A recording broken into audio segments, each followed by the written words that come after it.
2023 registrou crescimento na renda do trabalhador brasileiro. O salário médio foi de R$ 2.979, um aumento de 7,2% ou R$ 199 em comparação a 2022. É o maior resultado desde 2012, puxado pela expansão do trabalho com carteira assinada. Os dados fazem parte da PNAD contínua, a Pesquisa Nacional de Amostra de Domicílios do IBGE. Renda em alta, desemprego em baixa. O desemprego fechou 2023 no menor nível em 8 anos, 7,4%. Bom dia, senhoras e senhores. Hoje é 3 de março de 2024, são 11 horas da manhã. O Brasil se tornou atrativo aos investimentos estrangeiros com a China em desaceleração, dizem especialistas.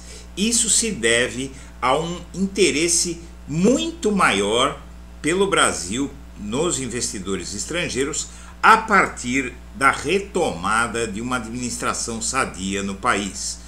E esse fato se torna tão mais importante na medida em que se vê que o país está recebendo aumento na nota de crédito internacional. A agência de classificação de risco Standard & Poor's elevou a nota do país de BB- para BB+, e também disse que o Brasil caminha para voltar a ter grau de investimento. O que é o grau de investimento? É uma nota de crédito internacional que permite que qualquer empresário brasileiro, por exemplo, que quiser comprar uma máquina no estrangeiro, em outro país, na Alemanha, nos Estados Unidos, uma máquina que não existe no Brasil, por exemplo, e quiser financiar esse bem, vai pagar o menor juro possível devido à nota de crédito no país pelas agências de classificação de risco. A Standard & Poor's, a Fitch e a Moody's são as 3 grandes agências de classificação de risco que são usadas pela comunidade internacional para mensurar se este ou aquele país é ou não seguro para investir. E a nota de crédito do Brasil está aumentando e nós vamos ter em breve o mesmo selo de país sólido e bem administrado que tínhamos quando o Lula governava. Além disso, o PIB subiu 2,9% no primeiro ano do governo Lula, quando a previsão em 2022, no fim do governo Bolsonaro, era de que o país cresceria quase nada ou até poderia ter recessão. O máximo que diziam que seria possível crescer seria 0,8%. O Brasil surpreendeu a todo mundo. O jornal Estado de São Paulo diz que não entende como o país pode crescer e a inflação não disparar, porque a inflação também voltou para dentro da meta, ou seja, a inflação caiu. O dólar também caiu no governo Lula, no primeiro ano. No governo Bolsonaro o real perdeu muito valor e agora a moeda brasileira se fortalece. Além disso, o desemprego fechou 2023 com taxa média de 7,8%, menor patamar desde 2014. No governo Bolsonaro estava em torno de 13%.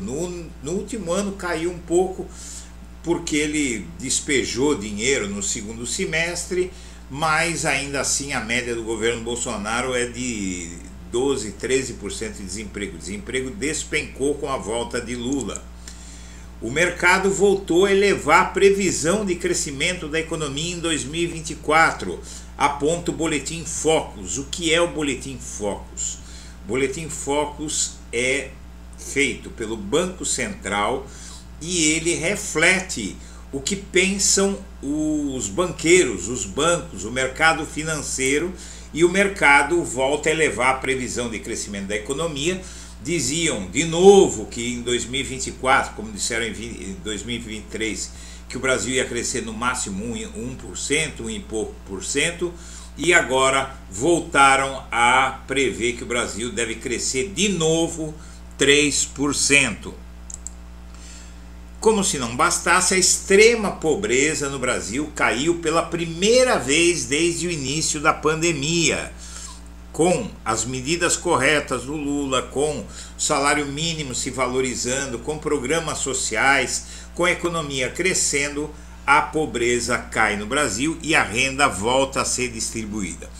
Eu falo tudo isso pelo seguinte: o Ciro Gomes acaba de dar uma entrevista, né? Ele deu uma entrevista essa semana à CNN e disse que o Lula não mudou nada da linha econômica de Bolsonaro, chamou o ex-aliado de popstar estrangeiro, e o ex-governador do Ceará, Ciro Gomes, que terminou com uma votação vexatória, ele sempre tinha em torno de 11%, 12%, terminou a eleição de 2022 com 5%, justamente por esses ataques furibundos, com essa obsessão que ele tem contra o Lula.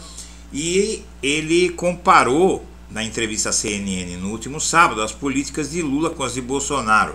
Segundo ele, o Lula não mudou nada o método de Bolsonaro, que não é possível isso, porque senão a economia e o social não teriam os resultados que estão tendo. E o Ciro Gomes ele está cada vez mais obsessivo, mostrando muita gente. Ele brigou com o irmão dele, dividiu o PDT inteiro, o partido está se desfazendo. Muita gente acredita que o Ciro Gomes está com problemas mentais sérios, que ele está doente.